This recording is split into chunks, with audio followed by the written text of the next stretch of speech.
Welcome back to my channel ASHA vlogs. ఈరోజు మనం సుబ్రహ్మణ్యేశ్వర స్వామి గురించి ఒక చిన్న స్టోరీ అయితే విందాం. ఒకప్పుడు కైలాసంలోని శివుడు అలాగే పార్వతీదేవి నివసించేవారు. వారికి ఒక అందమైన బిడ్డ పుట్టాడు. ఆ బిడ్డ పేరు సుబ్రహ్మణ్యేశ్వర స్వామి.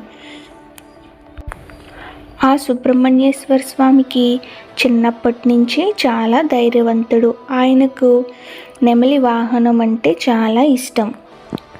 ఆయన బాల సుబ్రహ్మణ్యేశ్వర స్వామి అలాగే మురుగన్ అని చాలా పేర్లైతే ఆ సుబ్రహ్మణ్యేశ్వర స్వామికి ఉన్నాయి.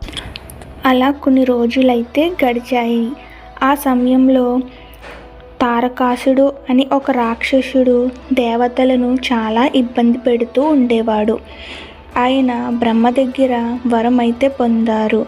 ఆయన శివుడి కుమారుడైన సుబ్రహ్మణ్యేశ్వర స్వామి చేతిలో మరణం ఉండాలి అని, వేరే ఎవరి చేతిలోని నాకు మరణం ఉండకూడదు అని ఆయన తారకాసుడు వరం పొందాడు బ్రహ్మ దగ్గర. అయితే అప్పుడు అలా బ్రహ్మ వరం ఇవ్వడంతో తారకాసుడు యుద్ధం మొదలు పెడుతూ ప్రజలను దేవతలను అందరినీ ఇబ్బంది పెట్టి సాగాడు. అప్పుడు దేవతలందరూ కలిసి ఆ పరమశివుడైన శివుణ్ణి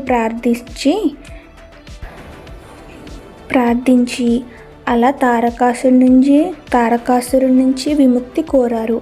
అప్పుడు శివుడు మన బాలసుబ్రహ్మణ్యేశ్వర స్వామిని దేవసేన కింద నియమించి ఆయనను యుద్ధానికి పంపారు.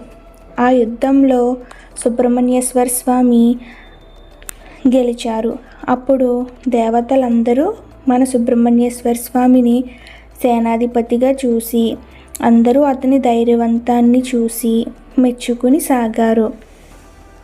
ఈ కథలో నీతి ఏమనగా మంచితనం అలాగే ధైర్యం ఉంటే ఎవరినైనా గెలవచ్చు.